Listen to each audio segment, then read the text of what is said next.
This beautiful place called Hawaii. And what a great group of people we have with us today. So exciting to see many of you returning. Welcome back.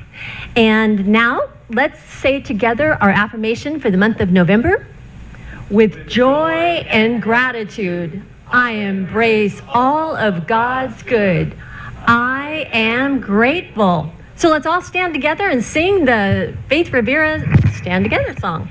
We've got one more important announcement to make, and because David was smart and told us not to do this last year, we didn't, or last month we didn't. So when the newsletter came out, you may have noticed there was no volunteer of the month mentioned this time in this last week.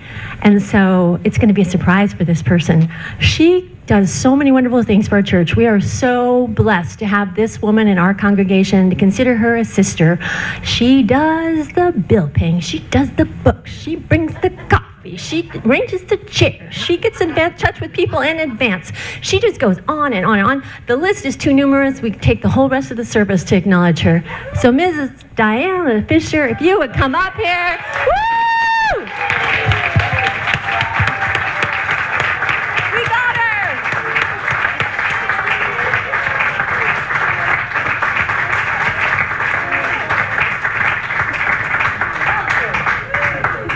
Wait a second, one more second. I just got to brag on her a little bit because she's so modest. Get over here. She is so modest. She has been was on the board for 4 years, tirelessly serving. Didn't know what she was doing when she first started with taking over the books, but she's done a bang-up job, so good a job, in fact, that even though she's no longer on the board, she's still paying all the bills and doing that stuff behind the scenes. So the board is dramatically benefiting from her fine contributions and her volunteerism spirit. So thank you, Diana. We appreciate you.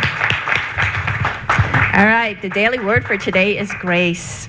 With joy and gratitude, I embrace all of God's good. The Gospel of Luke tells the story of a father who willingly divides his property between his 2 sons. After wasting his inheritance and then experiencing extreme poverty, the younger son returns to his father's home humbled. When the young man declares his unworthiness to be called son, his father responds by giving him gifts and celebrating his homecoming. Surely this young man experienced grace. Like the prodigal son, I may feel unworthy. Feelings of unforgiveness, such as the older brother felt, may also block the flow of good in my life. As I recognize and release these thoughts and feelings, I open my entire being to God's grace. With joy and gratitude, I embrace all of God's good. Then the father said to him, "Son, you are always with me, and all that is mine is yours." Luke 15:31. The daily word is grace. And let's repeat. With joy and gratitude, I embrace all of God's good. And so it is. So now, if you'll envision the sanctuary as a giant heart, close your eyes if that feels right to you, and just bring to mind anyone who is in need of prayer today for our world, for an individual, for the planet, as we now sing our meditation song.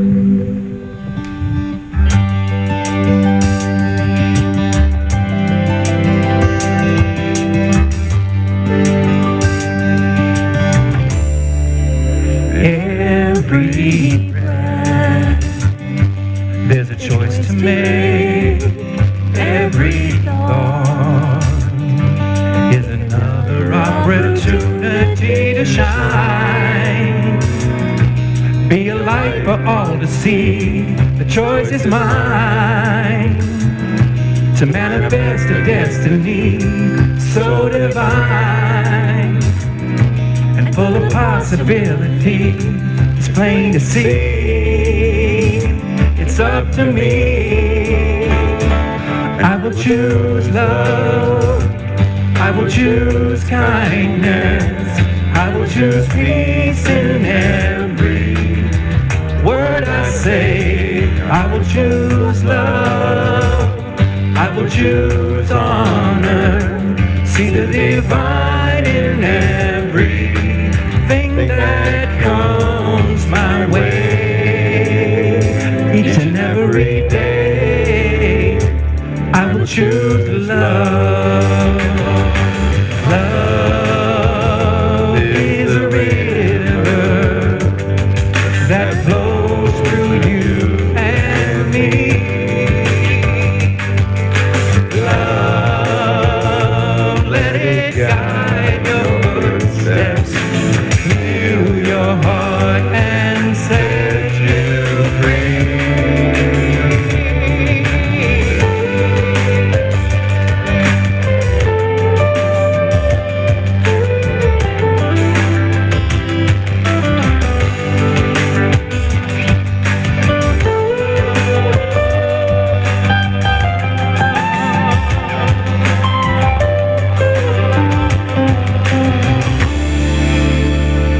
I will choose love.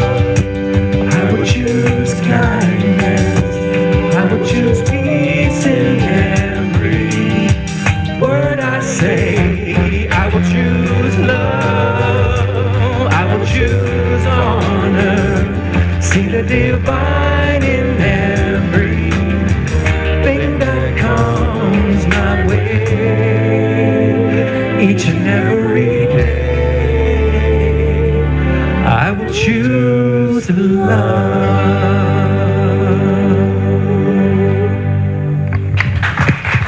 Hello, everybody. So I'm interrupting the service here for a brief announcement.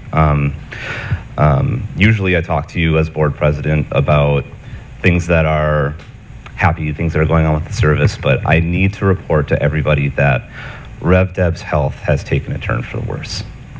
And at this point, her doctor's prognosis is not positive. And so now, more than ever before, we need to band together as a church Ohana and see the light that is within every one of us, and also to send Rev Deb our love and our support. And more than anything, I know Rev Deb, first of all, only wants us to see her in healing and light, and second of all, she detests rumors. So you all know what the board knows now. You are all up to date. If you have questions, comments, concerns, anything, please come to any of us, and we'd be happy to talk to you what's going on. But with that, Larry's going to do our meditation for today. Thank you. This morning I received a call from Kayla, who actually flew to Oahu last night. As some of you may or may not know that she is currently taking a class on healing, quantum hypnosis healing technique by Dolores Cannon, which happens to be going on right now during this week. And she was inspired to fly to Oahu to offer this service to Rev Deb. So that she is there this morning, and she called me this morning and asked if during the meditation today we could envision a pyramid of white light surrounding Rev Deb. So during the meditation today, I would like to invite each and every one of us to envision this white healing light around our most loved pastor, Reverend Deborah Knowles, this morning.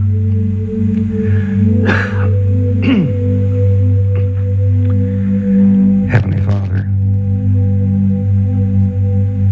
we open our eyes to you to see the light within each and every one of us. This light, we know, is all powerful. And although many times we keep this light hidden within us. Today, we choose to open our hearts and allow this radiant, beautiful, healing light to permeate our entire awareness.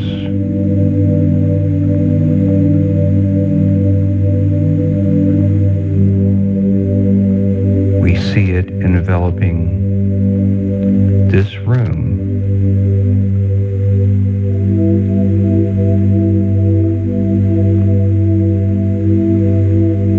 We feel the warmth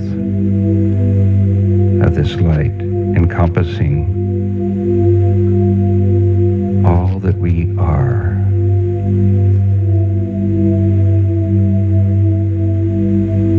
Now we see this light growing bigger as we remove any obstacles that may be covering this light.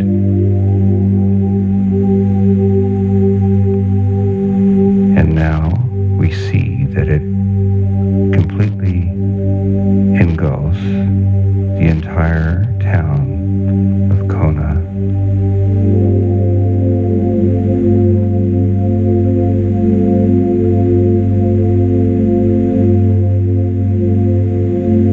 The more we release and let go, the bigger this light becomes.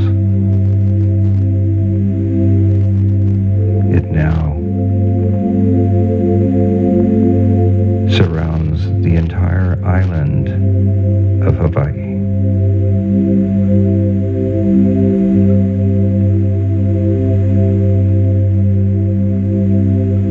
We give thanks to this light,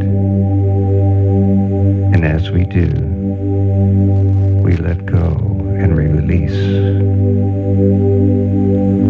And it now surrounds the entire Hawaiian island chain.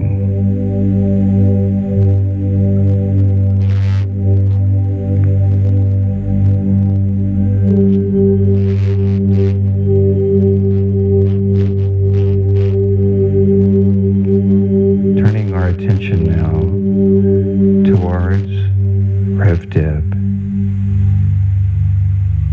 We see this light enveloping Rev Deb. We see a beautiful golden triangle pyramid surrounding Rev Deb where she lay right now. This white light brightens everything it touches.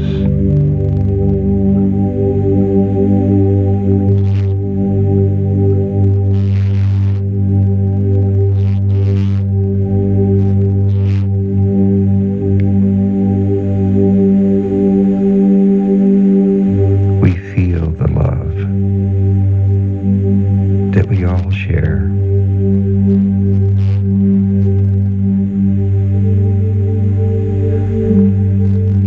And we hold this white light in our hearts and freely share this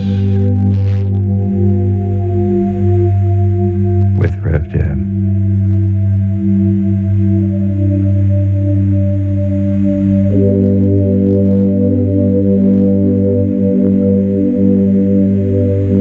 We give thanks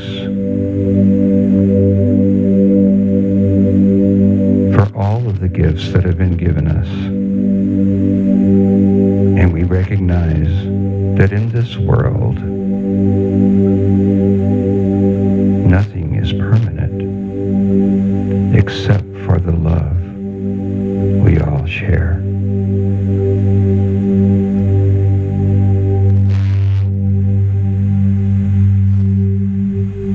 that during this time of silence,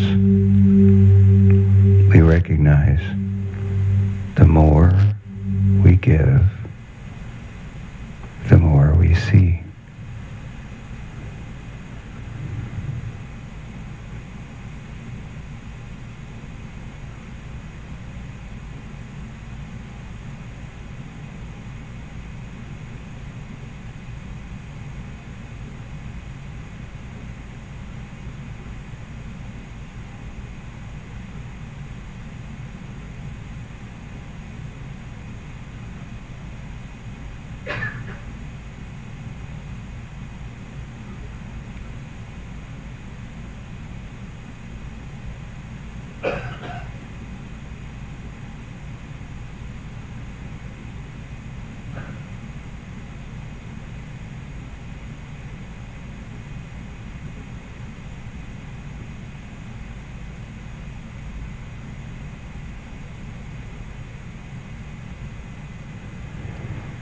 Heavenly Father,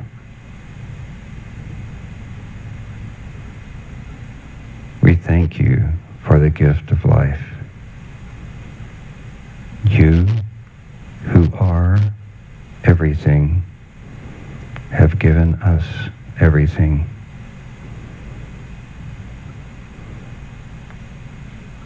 And we show our appreciation by releasing the light you have given us and choose to no longer hide it.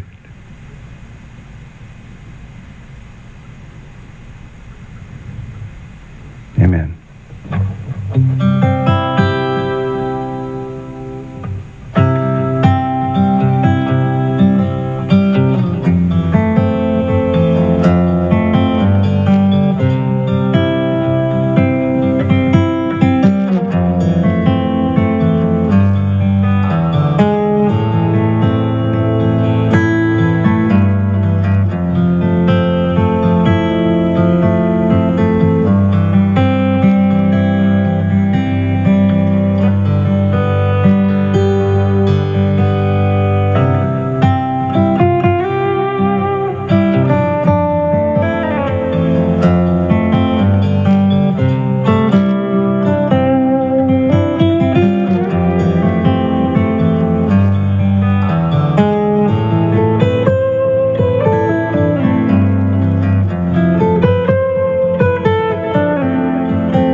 grateful for you guys. You're awesome.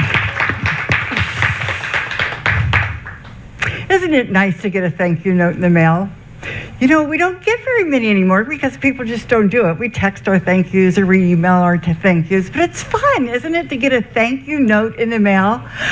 I have a daughter and a daughter-in-law who are just expert thank you note writers.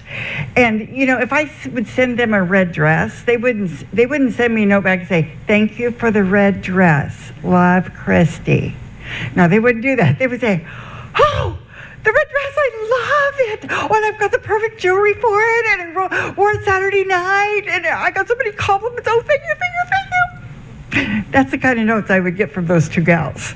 And it's fun. And suddenly, you know, all that time it took for shopping, and then you got to find the box, and then you got to wrap it up in the pretty paper, and then you got to put the mailing paper over that, and where is, you know, and oh my word, I don't have any more tissue paper left, and then you have to find the address, and then you go to the post office, you wait in line, and they charge you this amount you can't believe, and you think, why didn't I just send something on Amazon? You know, have you ever done that? But when you get a note like that, you just go, oh, that wasn't so bad doing all of that. That was worth it, because they were grateful. They were thankful for what you did or I did or whoever.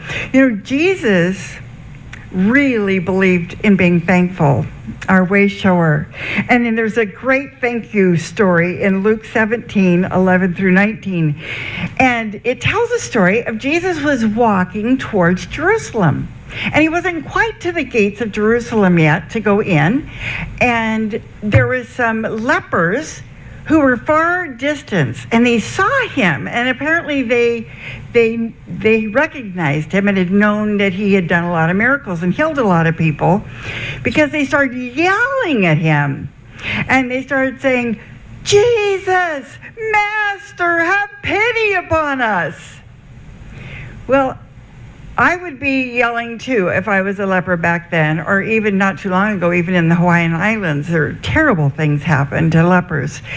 And when you had leprosy, it did not matter if you were a little child. It did not matter if you were a nursing mother. It did not matter if you were the only person who made a living for your family. You got taken and put out of town, and you had to manage on your own as you were ill. You were losing fingers or ears or noses or toes or whatever until you died. And so they see Jesus, who they apparently have heard, has healed a lot of people. And so they start yelling at him. And he sees them and he yells back, go and show yourself to the priest. Okay. He said it. So back then, the priests were kind of like part of the government. You know, they decided a lot of things. So if you wanted to go back and be with your family, you had to show, you know, you had to get the okay from the priest to be able to live in town, get your job back, and be back with your family, who has been just torn apart because of your departure. And so there was 10 of them, and they started heading toward Jerusalem. And as they went, suddenly they realized, oh my word, my fingers are back, my toes are back, I have ears, my nose, I'm healed. And they're charging towards Jerusalem, but one of the 10 turned around and came back. And he ran back to Jesus, and he fell at Jesus' feet, and he said, Jesus, thank you, thank you, thank you. And praise God, I'm whole again. I can be with my family again. And Jesus said, yeah, but weren't there 9 others? Weren't they healed too? Where are they at? But he took that man and he raised him up off the ground and he said, go. Your faith has made you well. And off he went. So even to Jesus, it was important to be thankful. I believe that being grateful or thankful is one of the most wonderful gifts you can give yourself. Because when you find things to be grateful for or thankful for, you feel better. You just feel better, no matter what's going on. And you know what? Your friends and your family will like you better too. Because it's no fun to hear somebody gripe and complain about everything all the time, right? So it's a wonderful gift. You not only give yourself, but you give to other people. Billy Graham said this: nothing turns us into bitter, selfish, dissatisfied people more quickly than an ungrateful heart. But this is the part I like. And nothing will do more to restore contentment and joy than a true spirit of thankfulness. It can change your life. There was a man and woman who a lot of hard things had happened to them. Things were so bad, so dark, that you know how when you can see the light at the end of the tunnel, and I don't know if it's ever happened to you, but it has to me, and things get so tough it goes black. That's how it was for this couple. And they were struggling, and they couldn't see the joy in anything anymore. They were just so downhearted. And their minister asked them, he challenged them to every morning at breakfast, look at each other and say one thing you're thankful for. Will you take that challenge?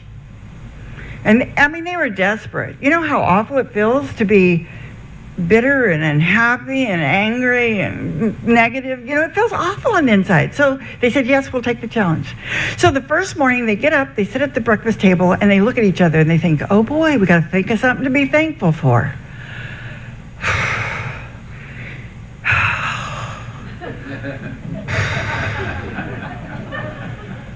I mean, they thought, and they thought, and they thought, and they thought, and they... Finally, the woman looks around and she says, you know, I've always thought this wallpaper in this room was pretty. I'm going to be thankful for the wallpaper today. And you know that was a little teeny tiny spark. And every morning they got up and they said to each other what they were thankful for. And pretty soon it got to be more things and more things. And they'd say, the man would say this, and the woman would say this, and the man would say this. And they got so carried away. One morning the woman was almost late to work. But that joy came back in the midst of the difficult things. It changes lives. It can change lives. Paul the Apostle said, I have learned to be content, whatever the circumstances. I know what it is to be in need, and I know what it is to have plenty. I have learned the secret of being content in any and every situation, whether well-fed or hungry, whether living in plenty or in want. I can do all things through Him who gives me strength. I tell you, I'm not there yet. When I'm hungry, if I'm hungry too long, I get hangry. So I have a little ways to work on this still, but yeah. But it, you know, and it doesn't mean, you know, you have to be content with every situation and not do anything about it. You know, if you're in a toxic relationship, you need to get out of it. If you're in a job that is you really, really dislike and you're not happy and it's every day it's a dread, you need to dust off that resume and get out there and look for something else. You know, if you're having going through a time of grieving, when we have loss, we're going to grieve. That's all there is to it. But what it means is during those hard times, we still stop and are grateful and thankful for the good things in our lives, because there always are some. There always are some good things in our lives that we can be grateful for. So how do we get there? Practice, practice, practice, practice, practice. You know, the old saying, practice makes perfect. And it's absolutely possible to change that. You know, the old saying, old dogs, no, you can't teach old dogs new tricks. Well, guess what? Science has found out you can. So if you're an old dog, it's okay, because you can learn new tricks. Science has proven it. Science tells us that at birth, we are wired to see the glass half full or half empty. Isn't that something? And you know, you think about little babies. You know how some babies, just from the second they can smile, they're just smiling, happy, joyous, happy, everything's awesome. And other little babies, I mean, you could dance a jig, stand on your head and whatever, and they just sit there and look at you like, really? So we're already wired this way. So don't be discouraged, though. If you're a half-empty type glass, and we all have plenty of half-empty in us, right? We can change that. So science has discovered that our brains have plasticity in them, and our brains have tracks that are there. So if you're a worrier, the minute your family member doesn't get home on time, if you go like, this is probably extreme, but if you go, oh my word, probably got in a wreck. You know, these drivers on this crazy island, they just drive too fast, they don't pay attention, they're all on their cell phone. Oh, and what if they got hit and they're laying in a ditch somewhere because it's a hit and run? Oh, there's a siren! Which direction were they coming from? You know, your mind just goes there really fast. Just boom, it goes there really fast. What do? You go, stop! In the name of love. And you go, sorry. When I think of this, I think of, you stop yourself and you make yourself stop and you go, no, just a minute. I mean, what is the chances of that happening? I'm worrying for nothing. This is crazy. They're probably in that slow traffic. It's 4 o'clock. You know, the traffic, you can go through 3 lights sometimes right down on Kuakini. They're probably in that. Or maybe they saw somebody after work and they got to chatting with them or something. And you talk yourself down off the wall. And if you do it enough, that track in your brain will change. And it'll take a while, especially if you're a really old dog. But hang in there. If you do it enough, pretty soon, when somebody's late, you'll think, oh, they're stuck in traffic, instead of going to I've been in a wreck, This is scientifically proven. I've got a lot of guts telling you all this because I'm not a scientist, but I have read books, so we're okay. So when you start having negative thoughts about your life, so your knees hurt, your feet hurt, your back aches, your whatever, and you have this chronic condition, your hip is not working, and you have this chronic condition, you can start saying, oh man, it sucks to get old. Or, oh man, I could play tennis, I could go on long hikes. This is just lousy. Or you could say, stop, when you hear yourself thinking those thoughts or saying those things, and say, what can I still do? Man, I can still get in that swimming pool. I can still get in the ocean. I can still walk around. I noticed not one person here showed up in a wheelchair. Is that true? I mean, we have so much to be grateful for. We have so much to be grateful for. And we stop ourselves. So what if you don't like your house? I don't like this house. I wish I wouldn't have bought this house. Or I wish I wouldn't have rented this house. This was a big fat mistake. It's too small. There's not enough breeze. It's too hot. I just don't have enough room for all my stuff. You're just unhappy. What do? Stop. what do I like about this house? Well, one thing, I've got a roof over my head. You know how many people don't have a roof over their head in this world? Yeah. It's too small? Hey, how fast does it take to clean it? Yeah. All righty. Yeah. You know, and you start being grateful. It doesn't mean you can't have a new house.